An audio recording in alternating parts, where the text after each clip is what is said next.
Why are you arriving in an Uber? What happened to the SUV we bought you for your 24th birthday? My grandfather's voice cut through the crisp Nashville afternoon air like a knife. He stood on the front porch of his beautiful Victorian home, his weathered hands gripping the railing as he watched me step out of the rideshare vehicle. The confusion on his face was genuine, his silver eyebrows knitted together in a way that made my stomach drop. Before I could even open my mouth to respond, before I could process the question that made absolutely no sense to me, my mother appeared in the doorway behind him. She had that smile on her face, that particular smile I had learned to recognize over 24 years of being her daughter, the one that meant she had done something she knew was wrong, but had already convinced herself was justified. Her sister needed it more, my mom said, her voice light and casual, as if she were discussing the weather. Brooke just got that new job across town, and with the baby coming, she really needed reliable transportation. Everyone froze. My name is Hannah, and I am 24 years old. I work as an assistant manager at a boutique hotel in downtown Nashville, a job I fought tooth and nail to get after graduating from community college 2 years ago.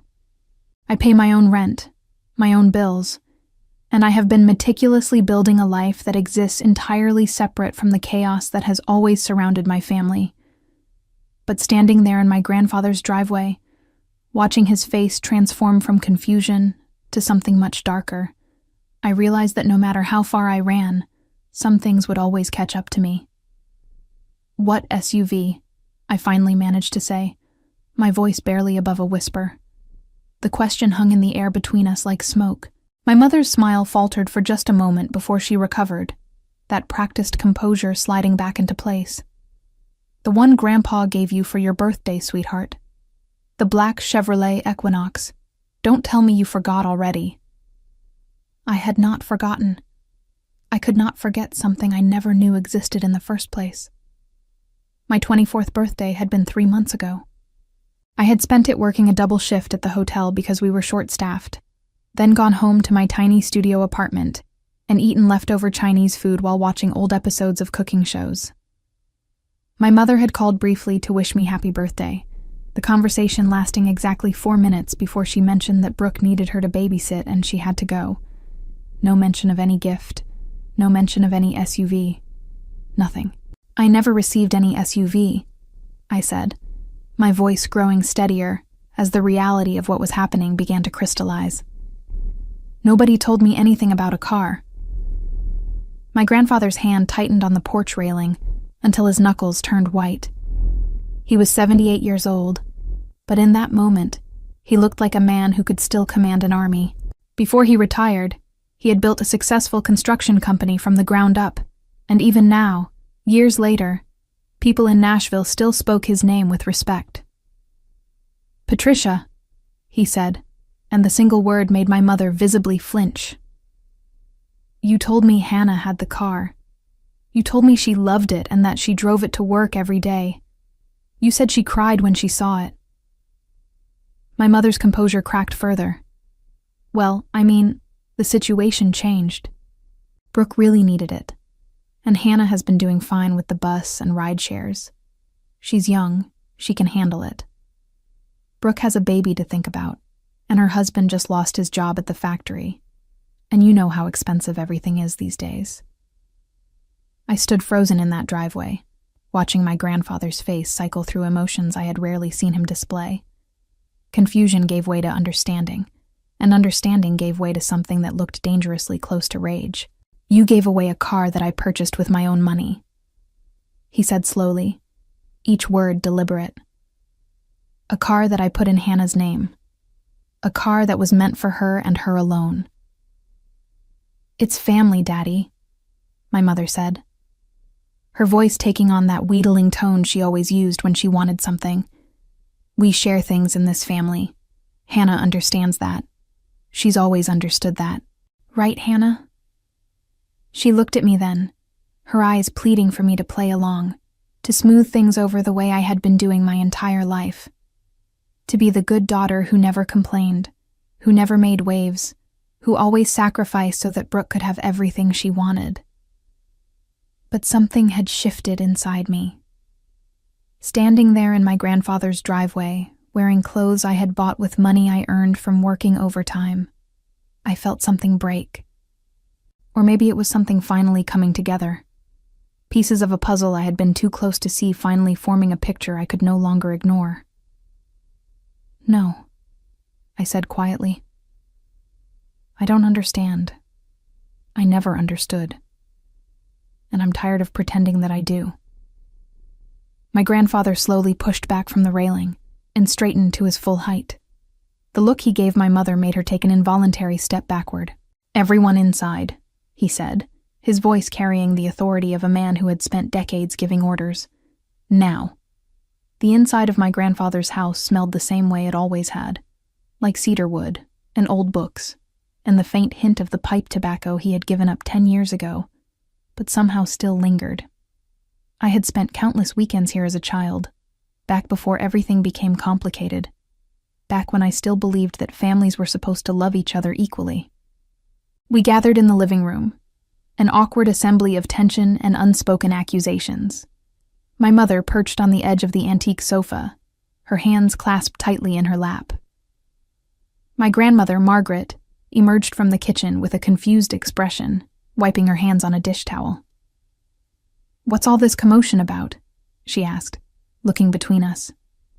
"Sit down, Margaret," my grandfather said, his tone gentler with her but still carrying an edge. "We need to have a family discussion." I remained standing near the fireplace, unable to bring myself to sit. My legs felt unsteady, and I worried that if I sat down, I might not be able to get back up. The revelation about the SUV was still sinking in, but it was also unlocking doors in my memory that I had kept firmly shut for years.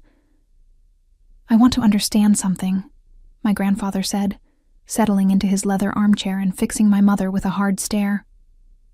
"When I bought that car 3 months ago, I specifically asked you to arrange for Hannah to come pick it up. You told me she did. You told me she was overwhelmed with gratitude. You even sent me a picture of her standing next to it." My heart clenched. A picture. There was a picture. "That picture," I said slowly, the pieces clicking into place. "Was that taken in front of Brooke's house?" My mother's face went pale. "Because Brooke posted a picture of herself with a new black SUV 3 months ago," I continued, my voice gaining strength. "She said her husband bought it for her. Everyone congratulated her. I liked the post." The silence that followed was deafening. Let me explain something about my family, because without context, none of this will make sense. My mother, Patricia, has always favored Brooke. From the moment my sister was born when I was 4 years old, I became invisible. Brooke was the pretty one, the charming one, the one who could do no wrong. When she struggled in school, tutors were hired. When I struggled, I was told to try harder. When she wanted dance lessons, piano lessons, art lessons, the money appeared from nowhere. When I wanted to join the school band, I was told we could not afford the instrument rental. I learned early to stop asking. I learned to work for everything I wanted. At 16, I got my first job at a grocery store, bagging groceries until my arms ached. I saved every penny, bought my own school supplies, my own clothes, my own everything. When Brooke wrecked her first car at 17, my parents bought her another one. When I saved enough for a used Honda at 18, my mother borrowed it for Brooke and returned it with a dented fender and no apology. This pattern had continued into adulthood. Brooke got married at 22 in a lavish ceremony that my parents funded entirely. I was not even asked to be a bridesmaid. Brooke announced her pregnancy 6 months ago, and suddenly every family conversation revolved around the baby, the nursery, what Brooke needed, what Brooke wanted. Meanwhile, I worked 50-hour weeks at the hotel, climbed from front desk clerk to assistant manager through sheer determination, and built a life that asked nothing from anyone. I thought I had finally escaped. I thought the distance I had created would protect me. I was wrong.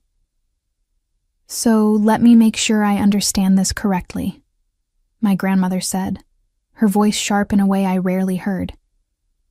"You took a gift intended for Hannah and gave it to Brooke, and then lied about it?" It's not that simple, my mother said, her voice rising with desperation. Brooke needed it. Her husband lost his job, and they have a baby on the way, and Hannah has always been so independent. She manages fine on her own. She always has. Brooke needs help. Hannah doesn't. That's not the point, my grandfather said, his voice dangerously quiet. The point is that I purchased that vehicle for Hannah. It was registered in her name. I have the paperwork. How exactly did you manage to give it to Brooke when you have no legal authority over it? My mother's face went through several shades of red before settling on a guilty pink. I told the dealership there was a mistake with the registration, that it should have been in Brooke's name from the beginning. I had Hannah's information from when she was younger, so I just... You committed fraud, my grandfather said flatly. You forged documents to transfer ownership of property that did not belong to you. It's family, my mother repeated, but the words sounded hollow now, even to her. We take care of each other. Hannah wouldn't have minded if she'd known. She's always been the responsible one. Brooke is the one who needs support. I laughed then, a bitter sound that surprised even me. You didn't even tell me the car existed. How could you know whether I would have minded? You didn't give me the chance to be generous. You just took what wasn't yours to take and gave it to someone else. My grandfather rose from his chair, and for a moment, I saw the man he must have been in his prime, the one who built an empire through hard work and harder decisions. Where is the car now?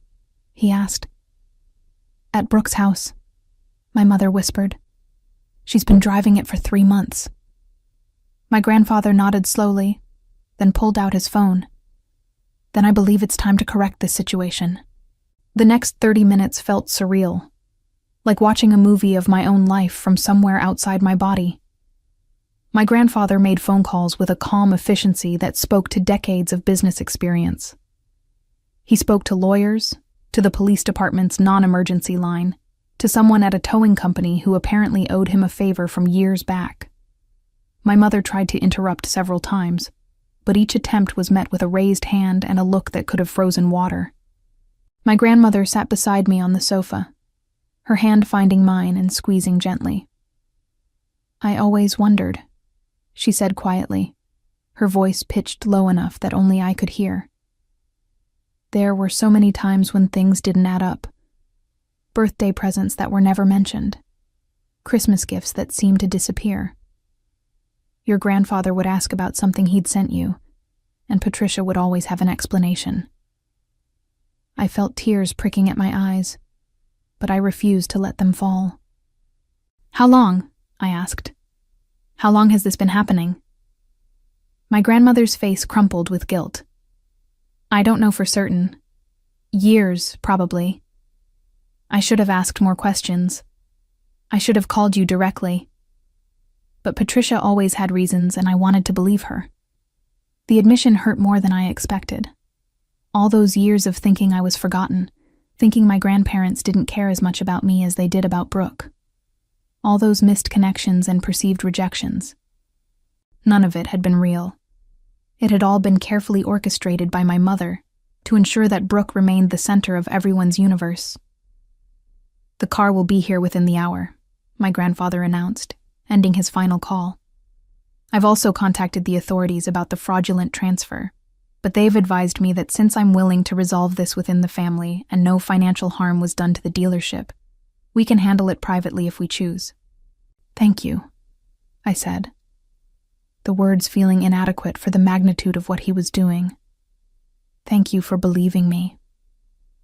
My grandfather crossed the room and placed his hands on my shoulders, looking at me with an intensity that made me feel truly seen for the first time in years. I should have been paying closer attention. I should have verified things myself instead of trusting intermediaries. That's my failure, Hannah, and I'm sorry for it. It's not your fault, I said, glancing at my mother, who had shrunk into the corner of the sofa like she was trying to disappear into the cushions. You trusted family. That's not supposed to be a mistake. No, he agreed. It's not. But apparently in this family, trust has been badly misplaced. My mother finally found her voice. This is going to destroy everything. Brooke is pregnant. She's under stress. If you take that car back, it's going to devastate her. Think about the baby. Think about what this will do to the family. I watched my grandfather's face harden at her words. The family? He repeated, his voice cold. You want to talk about family? Hannah is family. She has spent her entire life being treated like an afterthought, while you've poured every resource into Brooke. I've seen the way things work. I've seen Hannah show up to holidays in clothes she's clearly worn multiple times, while Brooke arrives in designer outfits.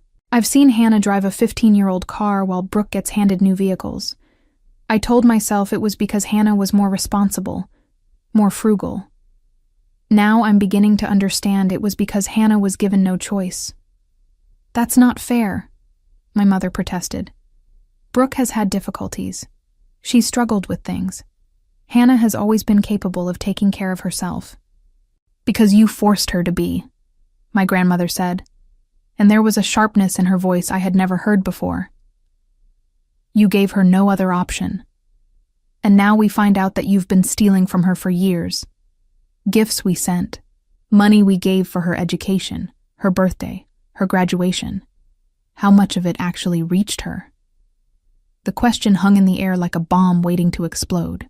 I thought about all the times my mother had mentioned money from my grandparents that I had never received. College funds that mysteriously dried up. Birthday checks that were deposited into accounts I didn't control. The laptop that was supposed to be my graduation gift, but somehow ended up in Brooke's possession because she needed it for her job search. How much? I asked, my voice steady despite the turmoil inside me. Over the years, how much has been redirected from me to her? My mother's face was a mask of guilt and defiance. I don't know exactly. It doesn't matter. What matters is that we're family, and family takes care of each other. No, my grandfather said firmly. What matters is that you've committed theft. You've stolen from your own daughter to fund your other daughter's lifestyle, and you've lied to us for years to cover it up. The sound of a truck pulling into the driveway cut through the tension. We all turned toward the window, where a flatbed tow truck was backing up with a familiar black SUV strapped to its bed. That's my car, I said, the words feeling strange in my mouth. That's actually my car. Yes, my grandfather said. It is, and it always was. The title is being corrected as we speak. Within the week, the paperwork will reflect what should have been true all along. My mother rose from the sofa, her face twisted with emotion. Brooke is going to be furious. She's going to think I betrayed her. She's going to blame me for this. You did betray her, my grandfather said calmly. You set her up to believe she was entitled to things that weren't hers. You enabled behavior that she now thinks is normal. If she's upset, that's a consequence of the situation you created, not of us correcting it. I walked to the window and watched as the tow truck driver began the process of unloading my SUV onto my grandfather's driveway. It was beautiful, a gleaming black vehicle that represented so much more than just transportation. It represented the truth finally coming to light. And somewhere across town, my sister was about to discover that the life she had built on stolen foundations was about to come crashing down. The SUV sat in my grandfather's driveway like a symbol of everything that had been taken from me and was finally being returned. I stood at the window watching it, trying to process the emotional whiplash of the past hour. Behind me, my mother had retreated to the kitchen with my grandmother, their voices a low murmur of conversation I could not quite make out. My grandfather joined me at the window, his presence solid and reassuring. How are you holding up? I considered the question carefully before answering. I'm not sure. Part of me wants to scream, and part of me feels strangely numb. Like I've been carrying this weight for so long that I forgot it was there, and now that it's been lifted, I don't know how to stand without it. He nodded slowly, his eyes still fixed on the vehicle outside. I want to ask you something, and I need you to be completely honest with me. This business with the car, is this the first time something like this has happened? Or is there more? The question cracked something open inside me. For years, I had minimized the constant small thefts, the redirected gifts, the promises that never materialized. I had told myself it was normal sibling rivalry, that I was being oversensitive, that my mother meant well even when her actions suggested otherwise. But standing there with my grandfather, finally having an ally in my corner, I found I could not keep lying to myself anymore. It's not the first time, I admitted, my voice barely above a whisper. It's been happening for as long as I can remember. My grandfather turned to face me fully, his expression grave. Tell me. So I did. I told him about the laptop that was supposed to be my high school graduation gift, the one that ended up in Brooke's room within a month because she needed it more. I told him about the college fund that my grandmother had mentioned contributing to, money I had never seen because my mother claimed it went towards shared family expenses. I told him about the jewelry that had belonged to my great-grandmother, pieces that were supposed to be divided equally between us, but somehow all ended up in Brooke's jewelry box. I told him about the smaller things, too. Birthday checks that were cashed, but never given to me. Christmas presents that disappeared before I could open them. The savings bond from my christening that my mother cashed when I was 16, telling me the money had been used for emergency car repairs on a vehicle I was never allowed to drive. The more I talked, the more I remembered. It was like pulling a thread on a sweater and watching the entire thing unravel. Years of dismissals and explanations that had never quite made sense, all of them pointing to the same conclusion. I had been systematically robbed by my own mother to fund my sister's lifestyle. The worst part, I said, my voice cracking slightly, is that I actually believed I was the problem. I thought there was something wrong with me, that I wasn't worthy of the same love and attention Brooke got. I worked so hard to be independent because I genuinely thought I was a burden, that asking for anything was selfish. My grandfather's jaw tightened, and I saw his hands clench into fists at his sides. How much money are we talking about? Over the years? I had never tried to calculate it before, but now I did the math in my head. The college fund contributions I knew about, the birthday and holiday gifts, the graduation money, the car that was sitting in the driveway. Probably somewhere between $40,000 and $50,000, maybe more. I don't have records of everything because I never knew most of it existed. He was quiet for a long moment, and when he spoke again, his voice was carefully controlled in a way that told me he was suppressing significant anger. I want you to know that this ends today. Whatever has happened in the past cannot be undone, but I can promise you that going forward, anything I give you will go directly to you. No intermediaries. No trust placed in people who have proven themselves untrustworthy. Grandpa, you don't have to. Yes, I do. He cut me off gently. I helped create this situation by not verifying things myself, by trusting your mother to do the right thing. I failed you, Hannah, and I intend to make it right. Before I could respond, the sound of a car screeching into the driveway made us both turn toward the window. A silver sedan pulled up behind the tow truck, brakes squealing as it came to an abrupt stop. The driver's door flew open, and Brooke emerged like a force of nature, her pregnant belly visible even beneath her designer maternity dress. "What the hell is going on?" she screamed, storming toward the SUV. "Why is my car at your house?"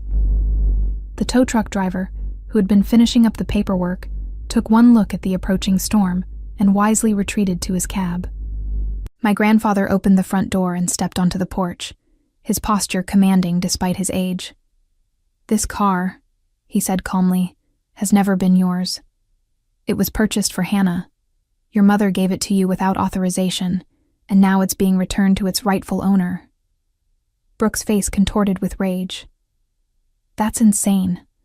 Mom told me Grandma and Grandpa wanted me to have it. She said Hannah didn't need a car because she lives near her work and takes the bus.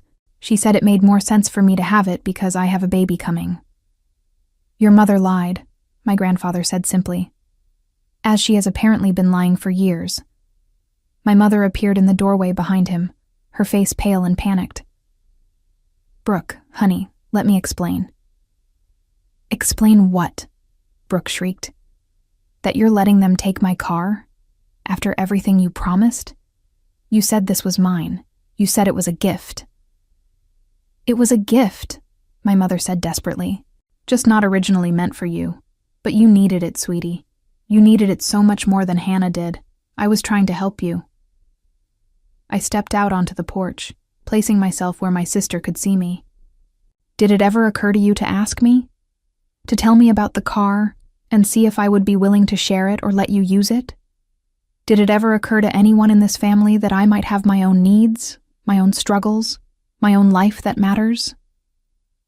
Brooke's eyes fixed on me with pure venom. "Oh, please, Hannah. You've always been so self-righteous. Little Miss Perfect who never needs anything from anyone. You think you're better than us because you work your fancy hotel job and live alone in your sad little apartment." "I live that way because I was given no other choice," I said, my voice steady, despite the hurt her words caused. "I was never given the support you were given." The confrontation on the porch drew the attention of neighbors, who peered through windows and over fences with undisguised curiosity. My grandfather noticed and made a decision, gesturing sharply toward the house. "Inside, all of you. This is a family matter, and we will discuss it as a family." Brooke looked ready to argue, but something in his tone made her think better of it. She waddled up the porch steps with exaggerated difficulty, one hand pressed to her lower back in a display of discomfort that I suspected was at least partially theatrical. We reconvened in the living room, the tension thick enough to cut with a knife. My grandmother had emerged from the kitchen and now sat in her usual chair, her face a mask of disappointment that I had never seen before. It was directed not at me, I realized with a start, but at my mother and sister. "Before we continue," my grandfather said, settling into his chair, "I want to establish some facts. Patricia, how long have you been redirecting gifts and money intended for Hannah to Brooke instead?" My mother's mouth opened and closed several times before she found words. "It's not as simple as that. I was managing resources for the whole family. Sometimes things got shifted around based on who needed what." "That's not an answer," my grandmother said sharply. "How long?" The silence stretched painfully. Finally, my mother dropped her gaze to her lap.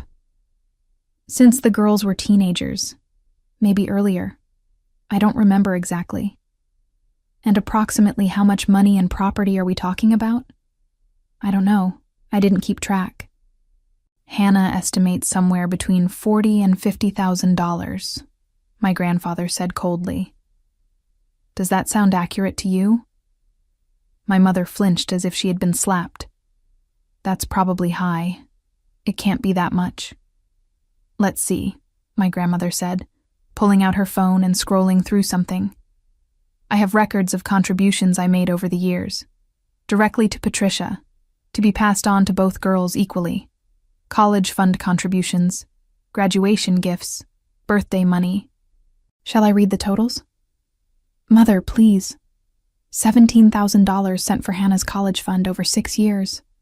Where is that money, Patricia?" "It went toward family expenses, bills and things. Times were hard.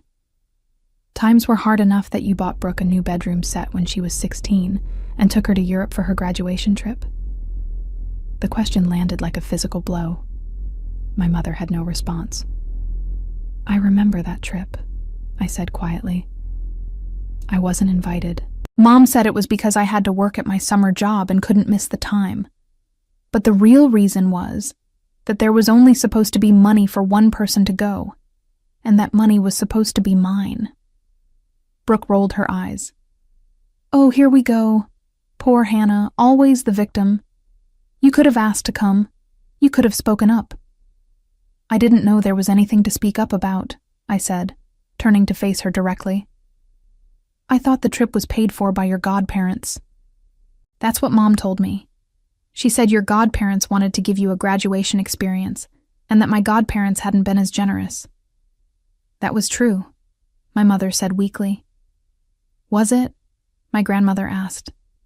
Because as I recall, Hannah's godparents contributed quite nicely to her education fund, the same fund that apparently got spent on family expenses while Brooke was touring Paris. The layers of deception were staggering. Every explanation I had ever been given, every justification for why Brooke had more and I had less, was falling apart under scrutiny. It was like watching a house of cards collapse in slow motion, each revelation knocking down another carefully constructed lie. I want to understand something, I said, my voice surprisingly steady. Mom, why? What did I ever do to make you treat me this way? Was it something about me specifically? Or would you have done this to whichever daughter was born first?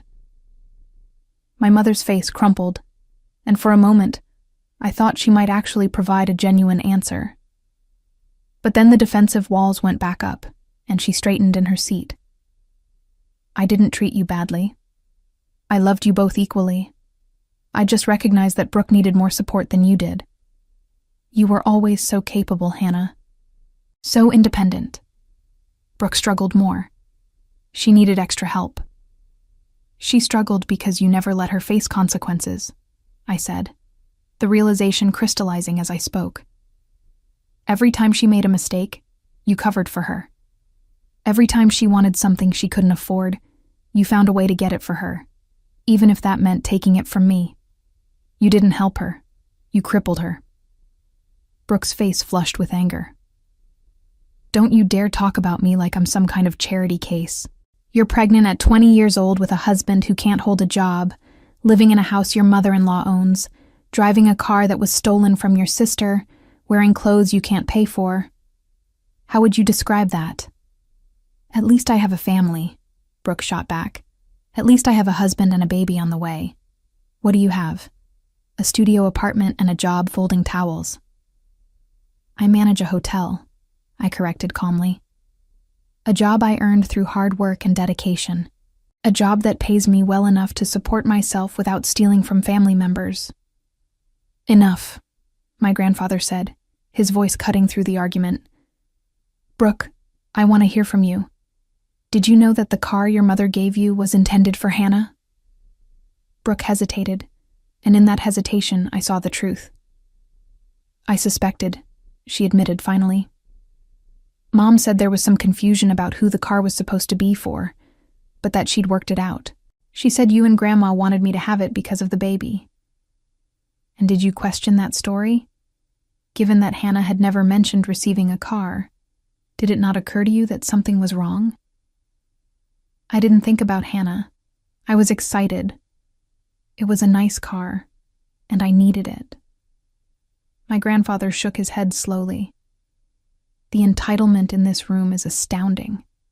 Patricia, you have raised one daughter to believe she deserves nothing, and another to believe she deserves everything. And in doing so, you've damaged them both. My mother began to cry, but I felt nothing. No sympathy, no urge to comfort her as I had so many times before. She was crying for herself, for being caught, not for what she had done to me. What happens now? I asked. The car situation is resolved, but there's still everything else. My grandfather exchanged a look with my grandmother, some silent communication passing between them. When he spoke again, his voice carried the weight of decision. Now, he said, we start making things right. The next hour was one of the most surreal of my life. My grandfather, methodical and thorough in a way that betrayed his decades of business experience, began cataloging the wrongs that needed to be addressed. He pulled out a notepad and started writing, asking questions and recording answers with the precision of an accountant. The college fund contributions, he said. We'll start there. Margaret and I contributed $17,000 specifically for Hannah's education. Where is that money now? My mother shifted uncomfortably. Like I said, it was used for family expenses over the years. Then you owe Hannah $17,000. We'll set up a payment plan. What? My mother sputtered. I can't pay back $17,000. That's impossible. You'll find a way. my grandfather said calmly. Just as Hannah found a way to pay for her own education without any help from you. Speaking of which, Hannah, how much did you spend on your associate's degree?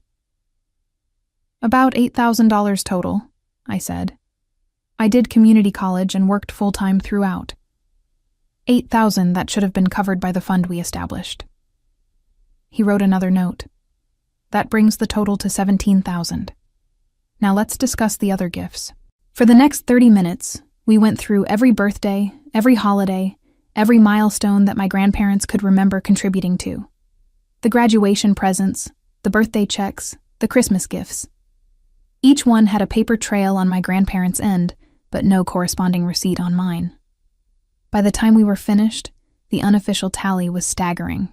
Over the course of my lifetime, approximately $53,000 in gifts and contributions intended for me had been redirected elsewhere.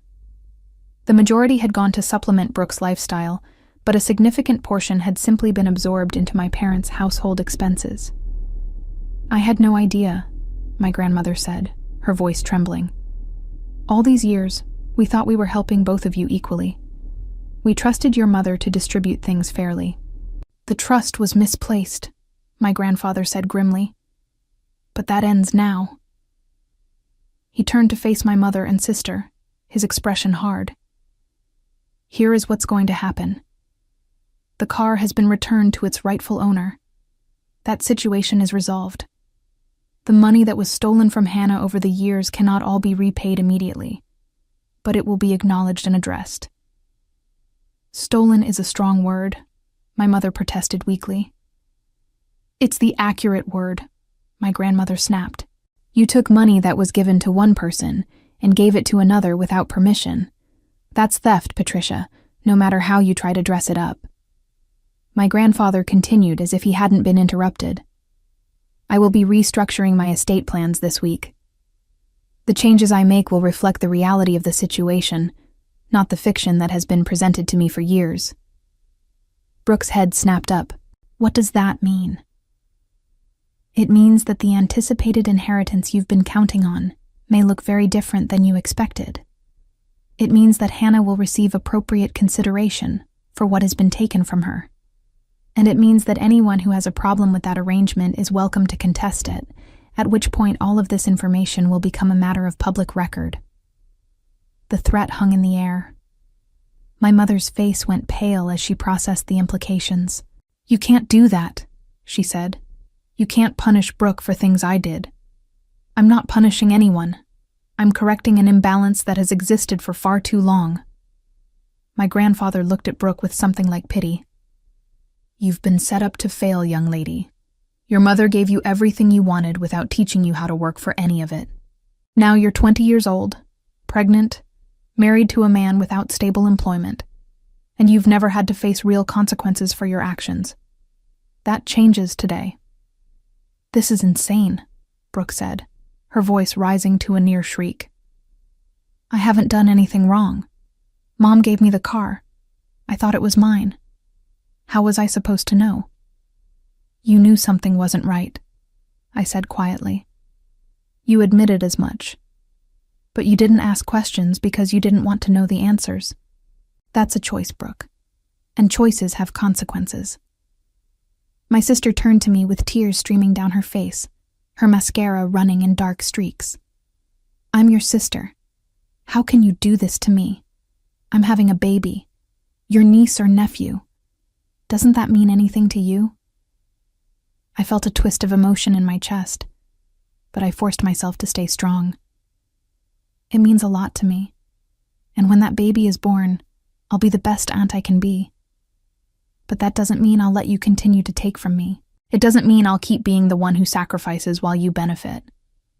I never asked you to sacrifice anything. You never had to ask.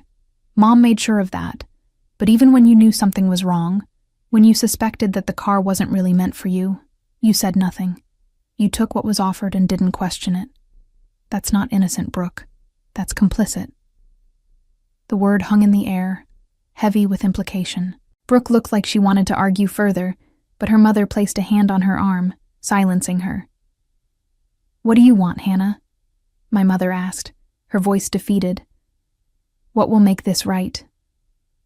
I considered the question carefully. What did I want? Not the money. Not really. I had built a life without it, and I could continue to do so. Not revenge, despite how satisfying it would be to watch them suffer the way I had suffered. I want acknowledgement, I said finally. I want you to admit what you did, not just to me, but to everyone who's been told stories about how equal and fair you've been. I want you to stop lying about our family dynamic to make yourself look good. My mother's face crumpled. And I want boundaries, I continued. Real boundaries. No more expecting me to give up things for Brooke. No more guilt trips about not being close enough to the family while you systematically exclude me from it. If I choose to help Brooke in the future, it will be my choice, not something taken from me. That's fair, my grandfather said approvingly. More than fair, actually. I looked at my grandmother, who had tears in her eyes. And I want a relationship with you both. A real one. Not one filtered through Mom's interpretation of events. My grandmother rose from her chair and crossed to me, pulling me into a tight embrace. You've always had that, sweetheart. We just didn't realize it was being kept from you. I held on to her, feeling the first stirrings of healing begin to take root. Outside the window, my SUV sat in the driveway, gleaming in the afternoon sun. It was just a car, really. Just metal and rubber and glass. But it represented so much more than that. It represented the truth finally being told. And that was worth more than any amount of money. The week that followed the confrontation at my grandfather's house was one of the strangest of my life. For the first time, I had possession of something I had been given, rather than something I had earned through grueling effort. The SUV sat in the parking lot of my apartment complex, a constant reminder that things had finally shifted. But with the shift came turbulence. My phone became a battleground. Brooke sent dozens of messages, ranging from tearful pleas to angry accusations. My mother called repeatedly, alternating between apologies and attempts to negotiate some compromise that would return things to the way they were. I responded to none of them. My father, who had been notably absent from the confrontation, finally reached out on the fourth day. Your mother is beside herself, he said, when I answered the phone. His voice carried the tired resignation I had heard from him my entire life, the sound of a man who had long ago given up trying to change anything. Then maybe she should think about why, I replied calmly. Hannah, this is tearing the family apart. Brooke isn't sleeping. She's worried about the baby. Can't you find it in your heart to let this go? I felt the old familiar pull, the instinct to smooth things over, to be the peacemaker, to sacrifice my own needs for the comfort of others. But I recognized it now for what it was, a survival mechanism that no longer served me. Dad, do you know how much money was taken from me over the years? Do you know about the college fund, the gifts, the car? His silence told me everything I needed to know. You knew, I said, the realization hitting me like a punch to the stomach. You knew and you said nothing. I tried to bring it up a few times, but your mother always had reasons. She said you were fine, that you didn't need as much support as Brooke. I wanted to keep the peace. You wanted to avoid conflict, I corrected. There's a difference. Keeping the peace would have meant standing up for fairness. What you did was enable injustice to avoid uncomfortable conversations. That's harsh. It's accurate. I took a deep breath, fighting to keep my voice steady. I'm not going to pretend anymore. I'm not going to act like everything is fine when it isn't. If that tears the family apart, then maybe the family was already broken.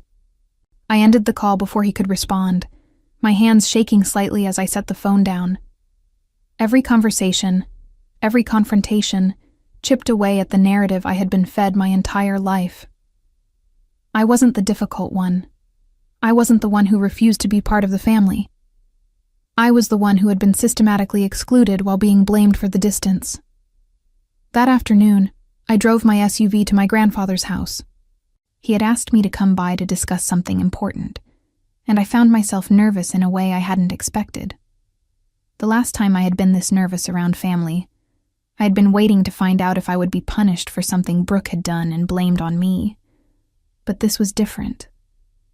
My grandfather met me at the door with a warm smile and ushered me into his study, a room filled with leather-bound books and the smell of wood polish. "Thank you for coming," he said, settling into the chair behind his desk. "I wanted to discuss some changes I'm making, and I wanted you to hear about them directly from me." "Changes to your will?" I guessed. He nodded. "Among other things. I've spoken with my attorney, and we've restructured my estate plan to reflect reality rather than the fiction your mother created. But more importantly, I wanted to talk to you about the future."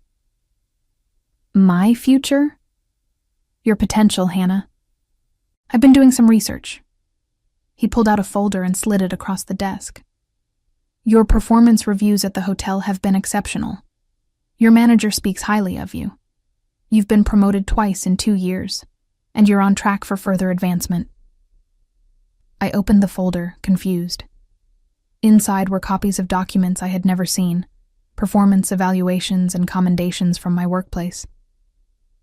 "How did you get these?" "I made some inquiries. I hope you don't mind." He leaned forward, his expression intense. "You've accomplished remarkable things without any support from your family. I want to change that. I want to invest in your future, not as compensation for what was taken, but because you've proven you deserve investment." My eyes filled with unexpected tears.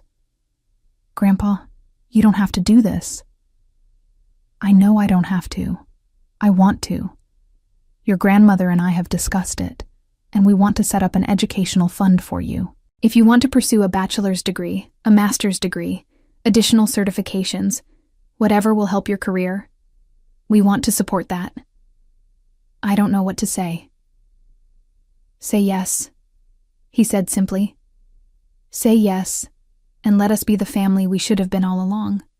For the first time in years, I felt myself truly believe that good things could happen to me without being taken away. 3 months passed, and my life transformed in ways I could never have predicted. The educational fund my grandparents established allowed me to enroll in an online bachelor's program in hospitality management, something I had dreamed of pursuing but never thought possible. The SUV made my commute easier and opened opportunities that had been closed to me before. For the first time in my memory, I was building a life with support, rather than despite opposition. My relationship with my mother and Brooke remained fractured. After weeks of unanswered messages, they had largely stopped reaching out. My father occasionally sent brief texts, checking in without expecting responses. I appreciated the minimal effort, even as I recognized it for what it was. The same passive approach he had always taken, now directed slightly more in my direction.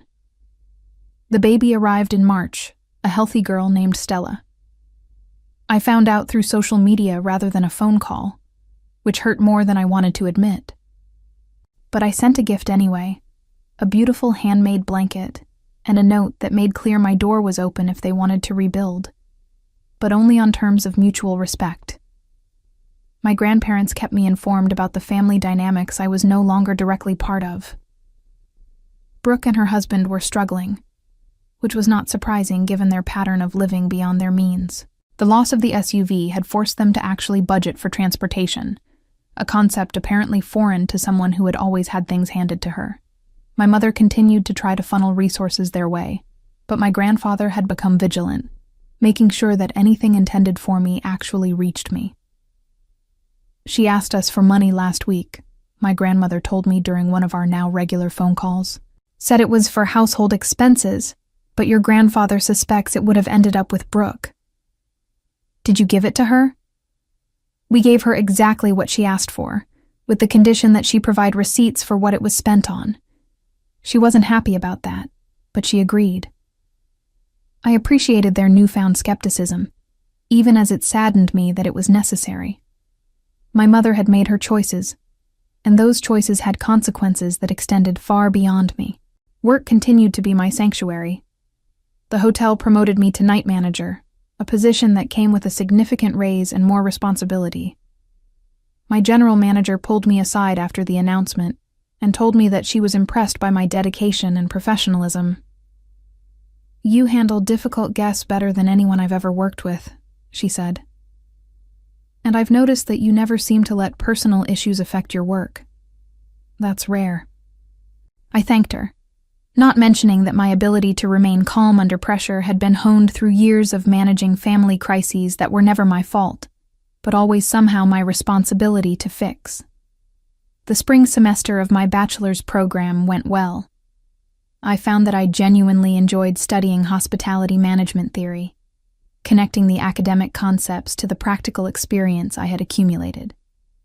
My professors were impressed by my real-world knowledge, and I earned straight A's for the first time in my life. In May, I received an unexpected invitation. Brooke reached out through email, the first direct communication we had had since the confrontation. "I'd like to talk," she wrote. "Not to ask for anything, just to talk. I think I owe you an apology." I stared at the message for a long time before responding. Part of me wanted to ignore it, to maintain the protective distance I had established. But another part remembered that Brooke was also a product of our mother's manipulation, raised to believe that taking from me was acceptable and even expected. "Coffee next weekend," I wrote back. "Public place, no mom." Her response came within minutes. "Thank you. I'll be there." We met at a cafe near my apartment, neutral ground where neither of us had history. Brooke looked exhausted in the way all new mothers do, with dark circles under her eyes and formula stains on her shirt. But she also looked different somehow, more grounded than I had ever seen her. "Before you say anything," she began, "I want to acknowledge what happened, not just with the car, but with everything. I've been doing a lot of thinking since the baby was born, and I've realized that I've spent my entire life being handed things that I didn't earn." I waited, letting her continue without interruption. "Mom always told me that I deserved special treatment because I was more fragile than you. She said you were so strong and independent that you didn't need help. I believed her because it was easier to believe than to question what I was getting. And now?" Brooke's eyes filled with tears. "Now I have a daughter, and I think about what I would want for her. I wouldn't want her to be like me, dependent on other people's sacrifices. I would want her to be like you, capable and self-sufficient." The admission hit harder than I expected. "That means a lot, Brooke. I can't undo what happened. I know that. But I want to do better going forward. I want my daughter to have a relationship with her aunt. A real one. Not one poisoned by Mom's favoritism." I looked at my sister. Really looked at her for perhaps the first time in our adult lives. And I saw potential for something new. The reconciliation with Brooke was slow and careful, built on conversations rather than assumptions. We established boundaries that we actually respected, a novel concept for both of us. She began therapy to work through the entitlement that had been ingrained in her since childhood. I supported her efforts without enabling her old patterns. Our mother struggled with the new dynamic. She couldn't understand why her daughters needed boundaries, why they couldn't simply return to the way things were. But the way things were had been toxic, and we were no longer willing to participate in toxicity. She called me yesterday, crying about how the family has fallen apart, Brooke told me during one of our now regular coffee dates. Stella dozed in her carrier between us, a peaceful presence that somehow made difficult conversations easier. "What did you tell her?"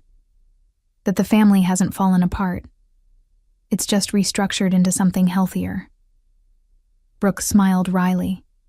She didn't appreciate that perspective. 6 months after the confrontation at my grandfather's house, something significant happened.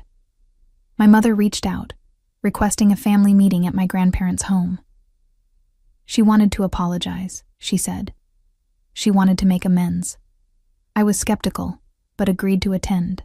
My grandparents, Brooke with Stella, and my parents all gathered in the same living room where the truth had first emerged. The atmosphere was tense, but not hostile. My mother stood in the center of the room, looking older and more fragile than I had ever seen her. "I've done a lot of thinking," she began, her voice wavering. "And I've come to realize that I hurt you, Hannah. Not just once, but repeatedly, over many years." I remained silent, waiting for the other shoe to drop. I told myself I was helping Brooke, but really, I was projecting my own insecurities onto both of you. I saw myself in Brooke's struggles, and I saw everything I wished I could be in your independence, Hannah. Instead of celebrating you, I punished you for being capable. The admission was more than I had expected. I looked at my grandmother, who nodded slightly, encouraging me to respond. "Why are you saying this now?" I asked. "Because I almost lost everything," my mother said simply. My relationship with both my daughters, my parents' trust, my self-respect. And I realized that if I kept making excuses, I would lose it all permanently. She approached me slowly, hesitantly. "I'm not asking for forgiveness. I know I haven't earned that yet, but I'm asking for a chance to earn it. I've started seeing a therapist. I'm working on understanding why I did what I did, and how to make different choices." I looked at my mother, really looked at her, and saw the fear beneath the regret. She was terrified of losing her family, and that fear was driving her to finally face the truth. "Okay," I said quietly. "A chance. One chance." The relief on her face was immediate and profound. "Thank you, I won't waste it." The months that followed were not easy. There were setbacks and difficult conversations, and moments when I questioned whether reconciliation was even possible. But slowly, painfully, something new began to grow from the ashes of what had been burned away. My mother actually followed through on her promises. She attended therapy regularly, made amends where she could, and most importantly, stopped making excuses. When Brooke needed help, my mother now offered support that came from her own resources, rather than redirecting from me. My father remained largely the same, passive and conflict-averse. But he too made small efforts. He started calling me directly rather than waiting for my mother to relay information. He asked about my classes, my work, my life, in ways he never had before. A year after the SUV confrontation, I graduated from my online bachelor's program with honors. My grandparents, my parents, and Brooke with Stella all attended the small celebration at my grandfather's house. The years of theft and deception had taken their toll on my family. My mother's reputation among extended relatives was permanently damaged when the truth came out, and she lost several close friendships with people who could not overlook what she had done. Brooke's husband eventually found stable work, but their marriage struggled under the weight of financial stress and the need to actually budget, rather than rely on my mother's redirected resources. The inheritance they had counted on was restructured to reflect fairness rather than favoritism, and they were forced to build their own lives rather than coasting on stolen gifts. My mother's relationship with her parents never fully recovered to what it had been, and she carried the weight of their disappointed awareness for the rest of her life. As I stood in my grandfather's living room, diploma in hand, looking at the family that had finally learned to treat me with respect, I allowed myself to feel proud. Not just of the degree, but of the journey that had led me here. Driving home that evening in my SUV, the one my grandfather had given me and my mother had tried to steal, I thought about everything that had changed. I had gone from being invisible to being seen, from being robbed to being supported, from being alone to being part of something real. The revenge I had gotten was not the dramatic, satisfying kind from movies. It was quieter, more profound. It was the revenge of living well, of building a life that proved I had always been worthy of love and support and respect. And as I pulled into my parking space and looked up at the apartment I had earned through my own hard work, I knew that this was just the beginning. I had spent my whole life being the one who lost everything to her sister. Now, finally, I was the one who had won.